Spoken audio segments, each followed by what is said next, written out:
Things are moving quickly, and when I recorded this podcast just on Thursday morning, it hadn't been reported yet that September 20th would be Election Day, with the call coming on Sunday. So gird yourself.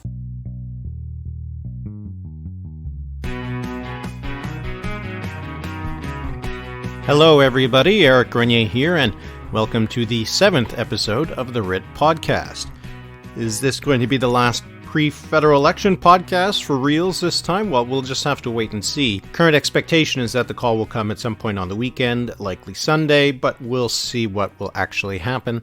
But it is a pretty safe prediction to say that an election is coming, especially when you see all the signs of it. There's been lots of announcements done by the government, some appointments that have been made that they won't be able to make once the election gets going. And we've also seen lots of movement on the candidate side. There's been a number of incumbents that have stepped down over the last few days, and the replacements have been named pretty quickly, a lot more quickly than you would need to if an election wasn't happening in a few days. We had 3 Liberal MPs who announced they were stepping down just this week. The number is now 27 MPs in all who have said they're not going to be running for the next election. The Liberals have the most of them with 13. The 3 this week, it's Adam Vaughn. He represents the Toronto area riding of Spadina-Fort York. He was first elected back in 2014 in a by-election. Karen McCrimmon in Kanata-Carleton. This is a riding west of Ottawa. She won an election for the first time back in 2015. And William Amos of Pontiac. This is a riding that's north of Gatineau in Quebec. He is of the webcam notoriety. He was also elected for the first time in 2015. He is not running for re-election. So that's 3 seats that are now up for grabs, I guess, for a different candidate. Spadina-Fort York and Pontiac, the Liberals won those seats by more than 30 points, so it doesn't seem like they're really up for grabs. But Kanata-Carleton, that's a riding that the Conservatives used to hold. The margin wasn't huge in the last election, and it is a riding that voted for the Ontario PCs, for example. So this is one that might be one that the Conservatives are going to be keeping an eye on. But what's interesting is just how in a lot of the ridings where we've seen incumbents step down, that their replacements have been named very, very quickly. And in some cases, they are some stars, or maybe more accurately, local stars. They're not stars that will galvanize anybody's vote outside of the ridings, but in some cases will have a pretty big local impact, which if this is an election where the Liberals are looking to win seats here and there to get themselves to a majority government, is not a bad strategy. For example, in Yukon, Larry Bagnall, he has been the MP for a long time, with the exception of when he lost in 2011. He is stepping down, and in his place, the Liberals will have Brendan Hanley. He is the Yukon Chief Medical Officer of Health.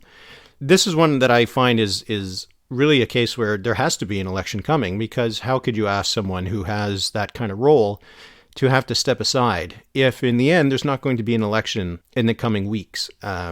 This is one of the things with star candidates, is that once they put their name forward, the reason that they are a star usually means that they have to step aside from that. And if you're asking someone to do that for 2 years, that's a pretty big ask. So instead, this would seem to me a sign that, we are just literally hours away from an election call. Some other cases, it's some provincial level politicians who are stepping up to try to run for federal office for the Liberals. Yasir Naqvi in Ottawa Centre. He's a former Ontario Liberal MPP. He is going to be running to replace Catherine McKenna. Michael Coteau in Don Valley East. He is also an Ontario Liberal. He's running provincially. And the news this week, which was perhaps the most interesting, is the Athabasca, Saskatchewan NDP MLA Buckley Belanger. He is going to be running, at least for the Liberal nomination, for the riding of Desnathay-Missinippi Churchill River. Let's talk a little bit about this candidacy, because I think it is one that is worth taking a little bit of time on. Desnathay-Missinippi Churchill River, this is the riding that is pretty much half of Saskatchewan, the northern part of the province. This is that riding. It is a majority Indigenous riding. There's not that many of them across the country, but this is one of them. And it is often a riding that is pretty close, that there's been a few elections where it is a three-way race where the local candidate makes the real difference. Right now it's held by Gary Vidal of the Conservatives. Belanger was first elected as a Saskatchewan Liberal in 1995. Believe it or not, there are Saskatchewan Liberals, or at least there once was. The party has not really been much of a factor. They got less than 0.1% of the vote. In the last election in Saskatchewan provincially, Bélanger was elected as a Liberal back in 95, but he crossed the floor to the NDP in 1998, and he has really just been a fixture of the Saskatchewan Legislative Assembly since then. He's won a majority of the vote in every single election in Athabasca since he first crossed the floor over to the New Democrats.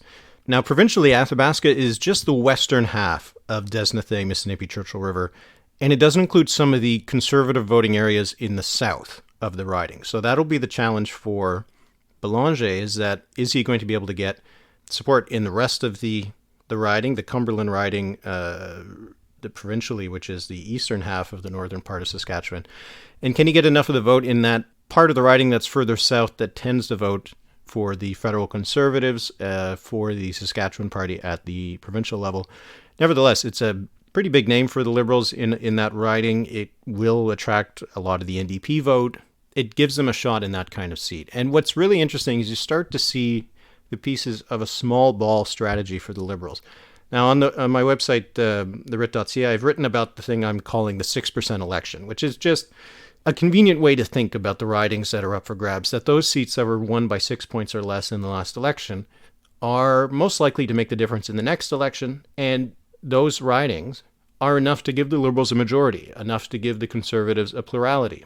And if the New Democrats are able to win their seats that they lost just by narrow margins last time, they're probably blocking a Liberal majority government, which means they retain the balance of power in the House of Commons. Now, Desnathay, Mississippi, Churchill River was won by more than 6 points, but these kinds of ridings have fewer voters, so it takes less of a swing in terms of raw ballots in order to change the outcome. But if you see the Liberals piecing together this kind of strategy where they get over 170, a seat or two in Edmonton, Calgary maybe they pick up a seat like Desnathay, Mississippi, Churchill River in Saskatchewan. They can pick off a few Conservatives in Ontario, a few bloc MPs in Quebec, maybe win back a seat or two in Atlantic Canada. Fredericton, of course, they have Janet Atwood across the floor. Some seats in British Columbia. You start to see how they can really just kind of get their way up to 170, 175 without a huge wave of support, just by picking off these individual seats. Now, that gives them less margin for error, but it is a strategy. And it's interesting to see that these aren't really big name star candidates, but they are important names locally. And that can make a big difference. Moving to provincial politics, should probably talk about the fact that Brian Pallister, Premier of Manitoba, has announced that he will not be running for re-election when the province next goes to the polls, scheduled in 2023, and that he will step down as Premier as soon as the Manitoba Progressive Conservatives name his replacement. He became PC leader back in 2012. This was a time when Greg Selinger was the Premier. The NDP and the PCs were usually neck and neck in the polls, but the New Democrats had a pretty good stranglehold on really the province. They had been in power since 1999 at the time, but it was shortly after Pallister came in that the NDP made some decisions that cost them a lot of support, and Pallister was able to win the 2016 election and become Premier at that point. Pallister has a long history in politics. Federally, he ran for the old PC leadership, and he is actually, at the moment, currently the longest-serving premier in the country. Justin Trudeau is actually the longest-serving governing leader in Canada, but Pallister is the longest-serving premier. He was having some trouble in Manitoba. We can put it that way. His party hasn't led in a poll since September 2020. The New Democrats under Wab Kinew, they've been moving ahead in the polls. In the last Angus Reid Institute survey, only 33% of Manitobans approved of his performance as premier. Only Jason Kenney was lower than that. And since the last polls that we've seen out in Manitoba, things have only really gotten worse over comments that he and a new minister made over residential schools. So Pallister is going to be stepping aside. He will have to be replaced in the next few months, and there'll be a new premier in Manitoba who is going to try to repair some of the bridges that might have been burnt by Pallister over the last few months if the PCs are going to avoid going down to defeat in the next election. 2023 could turn out to be a pretty interesting year when it comes to provincial elections in Western Canada. There'll be a vote in Alberta as well, and the New Democrats there under Rachel Notley are going to be looking to return to power. So it'll be a place to watch. But it also brings up the kind of awkward question for Aaron O'Toole. Does he have any useful friends anymore? Jason Kenney in Alberta, quite unpopular. He campaigned for Andrew Scheer in Ontario in the last campaign. I don't think we'll see Jason Kenney on the hustings anywhere except maybe Alberta, if that, in the next campaign. Pallister, of course, stepping aside and not popular. Doug Ford, also problematic for the Conservatives.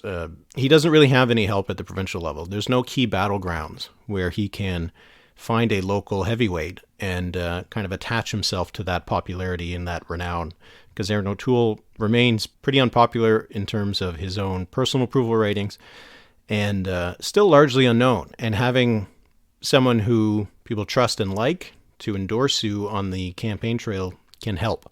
But it's not clear who would do that this time.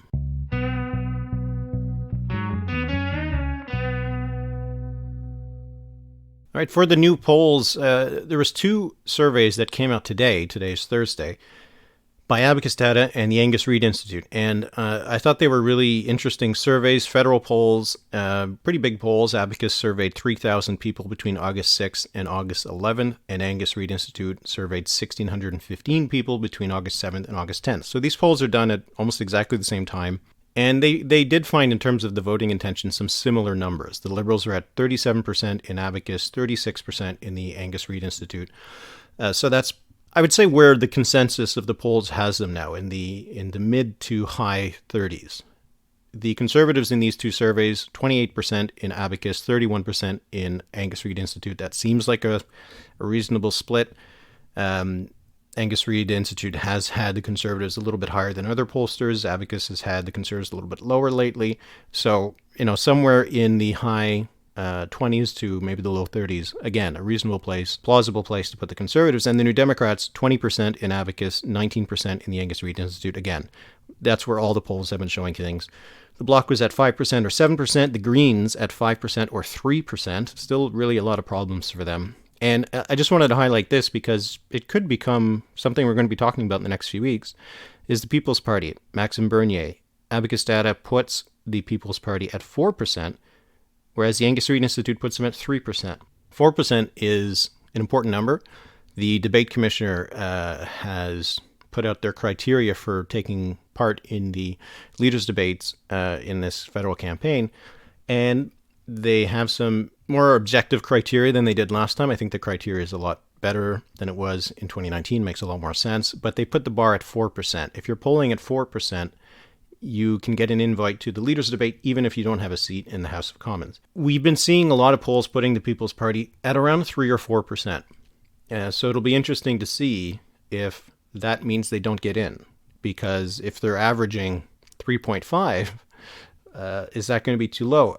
And I know this is getting a little silly, but will the debate commissioner round up? And that could be a big consideration. But certainly something to watch is where the People's Party is going to be. Now, I wanted to also get a little bit more into detail on these 2 polls, because they had lots of interesting stuff beyond the horse race numbers, and I invite you to go look at those surveys. I tweeted them out on Thursday. But the ones I wanted to focus on in particular, we'll start with Abacus Data. What I wanted to focus on here was a question on the thoughts on an early election. We've been talking a lot about how much of an impact it'll have on Liberal support if they call an early election, whether they'll get blamed for it. The survey found that most people, the vast majority, really aren't going to care that much, which is not surprising. I think people make way too much of whether or not calling an early election is a good or bad idea. It's a good idea if the government wins. It's a bad idea if they lose. I mean, it just comes down to that. Looking at the survey from the Abacus Data, only 17% of Canadians said they would be upset at Mr. Trudeau because an election seems unnecessary. That was only 13% among Liberal supporters, which is not nothing. 1 in 10 are going to be upset with Trudeau for calling an election, even if they might still vote for him. And 17% of accessible Liberals, people who would consider voting Liberal but aren't currently voting Liberal. 44% said they would prefer that we not have an election, but it isn't something that would affect how you vote, which I think is where most people are. Most people generally don't want to have an election, but it's not going to make or break their decision. 38%, though, said they would be happy to have a chance to cast a ballot and help choose a government to take us forward.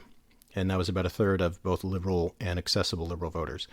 So I think this shows that for the vast majority of Canadians, it's not going to be an election issue. And by the time we get past the first few days, I wonder if we'll talk about it, except if there's a fourth wave. And this is what I thought was really, really brilliant. David Coletto, who runs at Abacus Data, put this question in there because I think it really kind of gets down to it. What if there's a fourth wave? Now, you could argue we're currently in a fourth wave, and it does seem like we might be. But there's a difference between a fourth wave that is just cresting or a fourth wave that is becoming a problem. I would say that we're not there yet, or at least in the public's mind, we're not there yet. But hey, we could be in 5 or 6 weeks. With the question asked, if there is a fourth wave of the pandemic during the election campaign, which of the following best describes how you would react? 20% of Canadians said they would be angry at the Liberals for having an election at this time and decide I couldn't vote for them. So that's not that much of a difference from the first question, which found 17% who said they would not be happy. So, we're talking about more or less the same people. And again, it wasn't a large number of Liberal supporters. They could peel off 10% of their own vote, which of course is not a good thing. And 20% of accessible Liberals would more or less say that, no, okay, well now I'm not going to vote for them. But again, the vast majority, 66%, said it wouldn't have any effect on how they would vote. And 14% said it would make them more likely to vote Liberal, because they feel they have shown they can do a reasonable job managing the pandemic. So when you put those things together, it really does kind of come out in the wash. There's not a huge difference between those two numbers. So it does seem to me that it's not going to be much of an issue as long as things don't get really bad. But I think this pretty clearly shows this is not going to be a huge issue, though I have no doubt that it will be an issue that the press gallery and the opposition parties are going to be talking about a lot. Now, in the other survey I wanted to look at for the Angus Reid Institute, again, it goes down to COVID-19. Not so much in terms of what impact it'll have on voting intentions, but what impact it will have on the actual results. I talked last week that there could be a bit of a delay between when the votes are counted and when we actually know what the result of the election is. And I had said how the Liberals could be maybe trailing the Conservatives, or the Conservatives are just overperforming on election night, and that advantage is whittled away. And the numbers from the Angus Reid Institute suggest that is a possibility, because they said that among the people who are personally concerned about becoming sick with COVID-19, 45% are Liberal supporters, and just 23% are Conservative supporters. Among those who are not personally concerned about becoming sick, 39% are Conservative voters and 26% are Liberal voters. So that's a pretty significant split. You got a 22-point lead for the Liberals between people who are concerned, presumably will vote early, will vote by mail, and a 13-point lead for the Conservatives for people who aren't concerned, which suggests they might decide to vote in person. So we could see the same kind of thing that happened in the United States, where the Liberals in this case would be catching up as more votes are counted. The numbers, though, do hint that it is possible that the Conservatives could be leading in that in-person vote by a big enough margin that they could be winning in a lot of seats, and then the Liberals end up catching up with the mail-in ballot. Let's hope that if that does happen, it will be serene and people will not make a lot of hay out of it. We do not need what happened in the United States to happen here. Hopefully Canadians will have more faith in their election system. I wanted to look at two other polls, one by the Research Co. Mario Canseco runs that outfit. It was a poll just of British Columbians, and I wanted to focus on it because it gives us a rare glimpse of how things break down within a province. So the Research Co. poll found the Liberals leading in British Columbia, the federal Liberals, I should say, with 37%, followed by the NDP at 29%, the Conservatives at 23%, and the Greens at just 6%. According to the Research Co. poll, the Greens have lost about a fifth of their vote to the NDP since 2019, but the NDP has actually lost about a tenth of theirs to the Liberals. So we're seeing some Greens migrating over to the NDP and some New Democrats migrating over to the Liberals. When you break it down regionally within British Columbia, the Liberals have a pretty big lead in Metro Vancouver, up 11 points over the NDP. But in the rest of the province, it is more or less a three-way split. In the Fraser Valley, Liberals are at 34, NDP 32, Conservatives 25. In northern BC, Liberals at 29, NDP at 28, Conservatives at 30. Southern BC, in the interior, 32 for the Liberals, 24 for the NDP, 25 for the Conservatives. So we could see a lot of interesting splits outside of Metro Vancouver. Vancouver Island, I thought, was really interesting. The Liberals were leading there with 33%, followed by the New Democrats at 32%. The Conservatives were only at 21%, and the Greens were just at 8%. That is really not good for the Green Party. But the fact that the Liberals were leading, even if it was just by point, the fact that they're competitive with the New Democrats, Liberals don't have any seats on Vancouver Island. If they're suddenly able to win a seat on Vancouver Island, it goes back to that small ball strategy I was talking about before. An extra seat in Vancouver Island, that could be an important seat. Now, let's go back to the other coast on the east. Now, Nova Scotia has an election that is taking place on Tuesday. Narrative Research put out its poll. They're a Halifax-based polling firm. They were in the field July 27th to August 9th, so they're in the field for almost 2 weeks. They surveyed 540 people, which isn't a huge amount, and when you take out the undecideds, the number of decided voters is quite small. So, there is a bigger margin of error on these kinds of numbers. But the Liberals were leading in the poll, the Nova Scotia Liberals, with 40%, followed by the PCs at 31%, the New Democrats at 27%, and the Greens at 2%. Since May, when Narrative last put out a poll, the Liberals have dropped 12 points. The PCs have picked up 7, the NDP has picked up 8. So there is some shifts there. The Liberals are still leading enough that they could win a majority government, but the regional breaks that Narrative had suggest the NDP and the Liberals are tied in Halifax, which could be a real battleground between the two parties. In the rest of Nova Scotia, the mainland, the Liberals were narrowly ahead of the PCs, and that's going to be, really distributed across that area. The PCs are stronger in the Pic 2 area, Cumberland. The Liberals are stronger in, the South Shore and the Annapolis Valley. In Cape Breton, sample was tiny in Cape Breton, so it's really hard to take much out of it. But it was more or less a three-way race that with the Conservatives, the Liberals, and the NDP all pretty competitive. And I think that also kind of aligns with how the seats are breaking down. The NDP does have a few seats where they're in contention. The Liberals could make a few gains. The Conservatives have some support there. It really puts the result of the election a little bit into question. It's no longer as much of a Liberal landslide as that the Liberals need to hold off the NDP in Halifax and win their seats in the mainland and maybe make a couple gains if they can in Cape Breton. But it's not nearly as comfortable as maybe it was before. Tim Houston seems to have had the biggest impact on the campaign. His personal numbers in terms of who Nova Scotians prefer as premier has jumped 9 points to 24%. He's still behind Ian Rankin, who's at 34%, but that's down 7 points. Gary Burrell, the NDP leader, is at 17 points. He's up 4 points, and he's the only one who's actually been around for a previous campaign, so maybe it's not surprising that Nova Scotians have already decided on him. But a lot of them haven't decided on the election. 35% are undecided. That's a big number. And it really puts into question what could happen between now and Election Day. So we'll be keeping a close eye on it, that's for sure.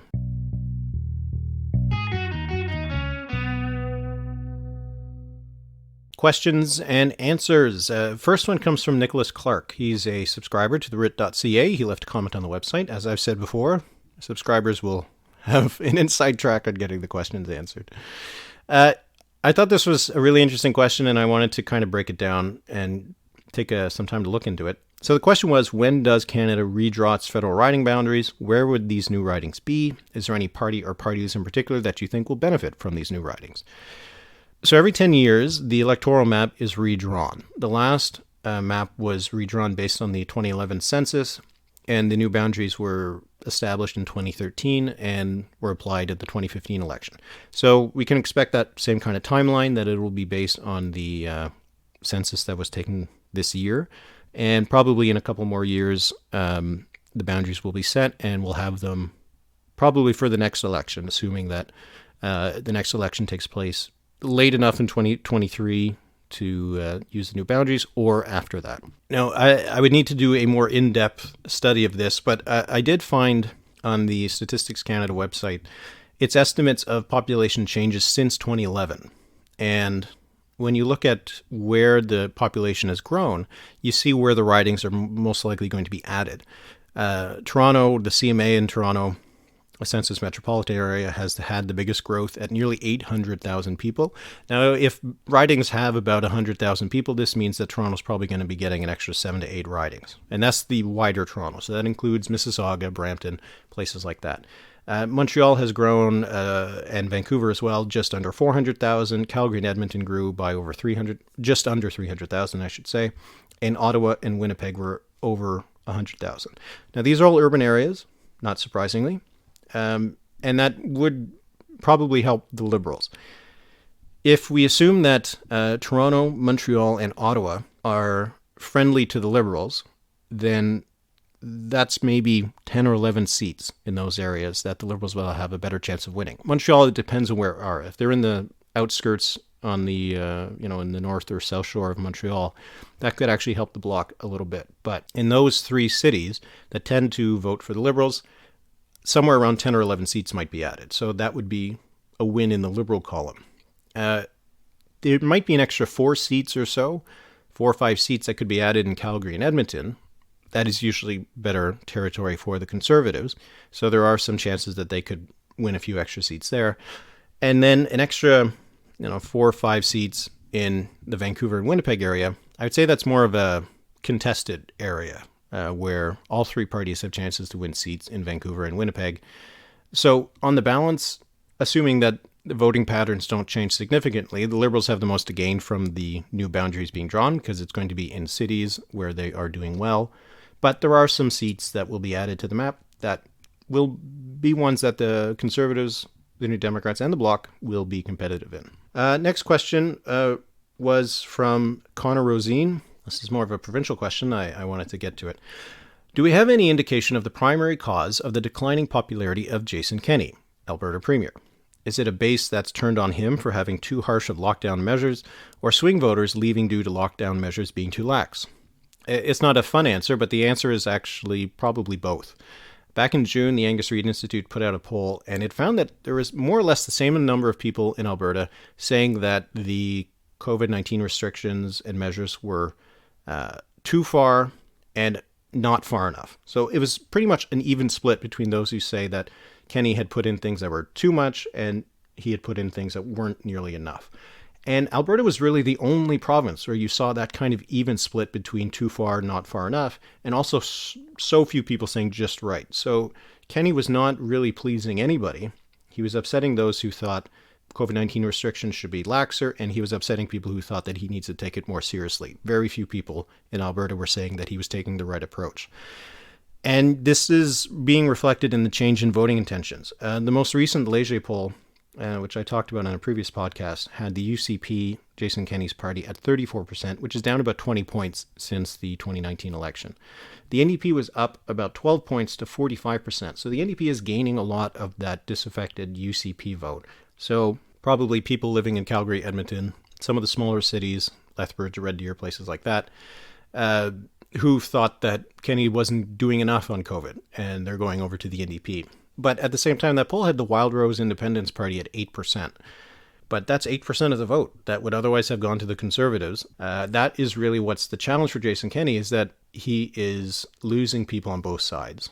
Maybe people in the past who voted more for the PCs and are now drifting over to the New Democrats, and people who used to vote for the Wild Rose Party that are going back to that party, even if it has become more radical and supporting separation for Alberta. So that's a big challenge for Jason Kenney. The last question, this was coming from Twitter, from the account at @CultySmother, or potentially from @KDRNN. I don't know, there was some controversy in the Twitter verse about who asked this question. Anyway, the question was, whoever originally started it, was how do people who tell pollsters they're undecided during the campaign tend to break on election day? Do they tend not to vote? Do they gravitate towards the incumbent, etc.? As it is really for a lot of these kinds of questions, first of all, it's a difficult question, one that pollsters have grappled with varying levels of success. And the real answer is that it really depends on the circumstance. The conventional wisdom is that undecideds will either not vote or they will break like the decideds do. So most pollsters just leave it as it is. They do not try to reassign the undecided voters in any way that's different from how decided voters are going to vote. This is, in my view, the smartest approach. You don't want to add another element of error to your poll by trying to guess at what the undecideds are going to do. Just leave them out, and in most cases, they will more or less do what the decided voters are doing. But it really does depend on the campaign, and we've seen lots of different campaigns where, for example, it has been very advantageous for the incumbent. The British Columbia election in 2013, the ones that the polls missed, one of the reasons, there's multiple reasons, but one of the reasons is that it does seem like undecided voters drifted over to the Liberals, the incumbent government of Christy Clark. But sometimes they also break for the challenger. In Quebec in 2018, the CAQ, François Legault, was leading relatively narrowly over Philippe Couillard and the Liberals. But in the end, he won by a huge margin. And in part, it's because a lot of those undecideds ended up going for the CAQ. So in that case, it wasn't that they went for the incumbent, it's that they went for the challenger. They got on board that bus. In referendum polling in Quebec, this is a big question.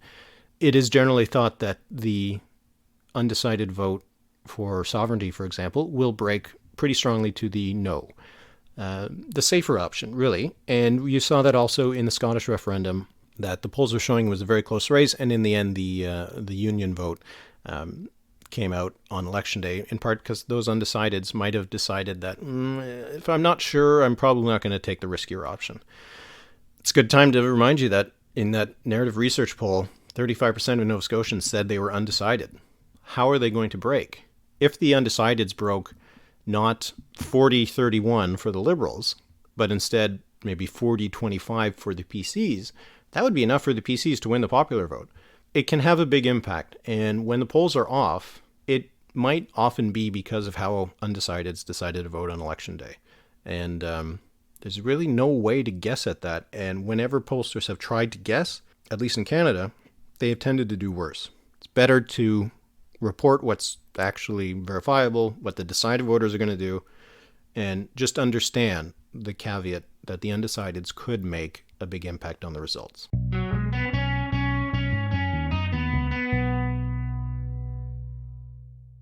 Finally, in our Every Election Project section, my look at past Canadian elections going back to 1867. Today we're going back 77 years ago this week to the Quebec provincial election of August 8th, 1944. Now, shockingly, this was actually the first Quebec election in which women could vote.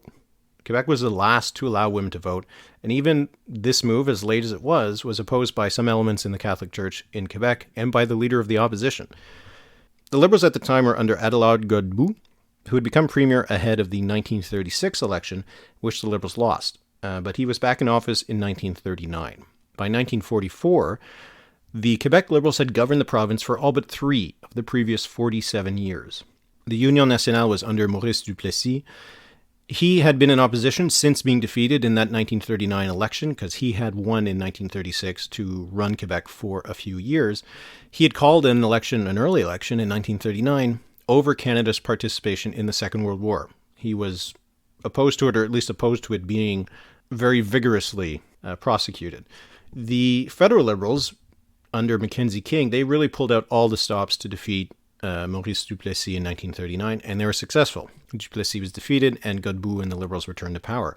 Duplessis, he was a heavy drinker at the time, and he sobered up in the interim to try to get back on his game. There's some interesting stories about Maurice Duplessis and Mitch Hepburn in the 1930s. And anyway, in addition to the Liberals and the Union Nationale, there were some other parties that were on the field. There was the Bloc Populaire. This was under André Laurendeau. He was opposed to conscription. This was a big issue in the Second World War, just as it was in the First World War. And, the Bloc Populaire sounds a bit like the Bloc Québécois. I don't think it's much of a coincidence that history around that name is there. There's also the CCF in this campaign under Romuald Joseph Lamoureux. CCF was never much of a big factor in Quebec, but they were a bit more of a player in this election. Now, the Liberals had been in power since 1939, but they were weakened by the federal government's change of approach on conscription. King had promised that there wouldn't be conscription, famously saying conscription if necessary, but not necessarily conscription. But he released himself from that pledge in 1942 in a plebiscite that was widely opposed in Quebec, but enough voters in the rest of the country voted to release King from his no conscription pledge, and this was an issue in Quebec. So the provincial Liberals were weakened by that. They were also weakened by the departure of a large number of cabinet ministers and some internal division. It gave the impression that the provincial party was expecting a rough election. In other ways, though, the Liberals were in a strong position. The economy in Quebec had rebounded from the Depression of the 1930s, and the government was in surplus. Godbout's government was generally seen to be pretty well run and progressive. But that progressive platform angered a lot of the clergy in Quebec as well as the conservative elements in the province. The Union Nationale, it ran on a nationalist conservative platform and against the Liberals, ceding provincial autonomy to the federal government. And the Union Nationale also benefited from the anti-conscription mood in Quebec and really riled up opinion on those kinds of issues. Duplessis and Laurendeau, they were successful in making the campaign about the war and about Quebec's autonomy. Godbout, as hard as he tried, he couldn't make it about his administrative record. If it had been an election on how well the Liberals had governed the province between 1939 and 1944, they might have had much more of a shot of winning it. Instead, it became a campaign about issues that the Liberals were really, really weak on because of their ties to the federal government. When the votes were counted, the Union Nationale came to power. They won 48 seats. This was an increase of 33 seats from the 1939 election. The Liberals reduced by 33 seats. They won just 37. The Bloc Populaire, they were able to take 4 seats. The CCF, they won a single seat, and there was an independent elected as well. The Liberals actually won the popular vote. They took 39% of the vote. That was down 15 points from the previous election. But they finished a point ahead of the Union Nationale that took 38%. The Bloc Populaire took 14%, and the CCF captured 3% of the vote. The Liberals winning the popular vote but losing the election is something that has happened before in Quebec, and it's in part because of the Liberals' strength in Anglophone areas. They run up the numbers there. They still do it, but they did it in 1944. They had strength in urban areas, in Anglophone areas. They were largely supported by the labor movement, which was no friend to Maurice Duplessis. The Liberals won seats in Montreal, Quebec City, and scattered throughout the province. It was actually a relatively close election, but the Union Nationale, they won the seats where it was rural areas, francophone areas. They were strong in central Quebec and eastern Quebec. The CCF, interestingly, they won Rouyn-Noranda, which is in Abitibi-Témiscamingue. Interestingly, this is where the left-wing Quebec Solidaire won a surprise seat 74 years later in the 2018 provincial election. So there is that kind of history in the riding of Rouyn-Noranda. It would actually be the only seat the CCF, or the Social Democratic Party as it later became known, would ever win in a general election. The Bloc Populaire, despite winning 4 seats, they would fade away after the war. The issue of conscription was gone, so the party really didn't have much reason to exist, and it wouldn't contest the 1948 election. Godbout would, however, contest that election. He would stay as leader of the party until 1950 after losing another election. Now, Duplessis, who would be known simply as Le Chef, and the Union Nationale would continue to govern Quebec until Duplessis' death in 1959 and the defeat of the Union Nationale by the Liberals in 1960. The Duplessis era is called by some La Grande Noirceur, or the Great Darkness, because of the autocratic control Duplessis and the Catholic Church had over the province, something that contributed to the eruption of the Quiet Revolution in the 1960s. I'm not sure if you're hearing my cat. She is very adamant that she wants to join the podcast. And that's it for the podcast this week. Thanks to everyone who has subscribed to the Writ.ca. Over the course of the coming campaign, subscribers will get some bonus podcast episodes, so keep an eye out for that. Also, with the Writ Drop coming any day now and the Nova Scotia election happening on Tuesday, keep another eye on your inbox and my Twitter feed for some special coverage. Have a good weekend or election call, and thanks for listening.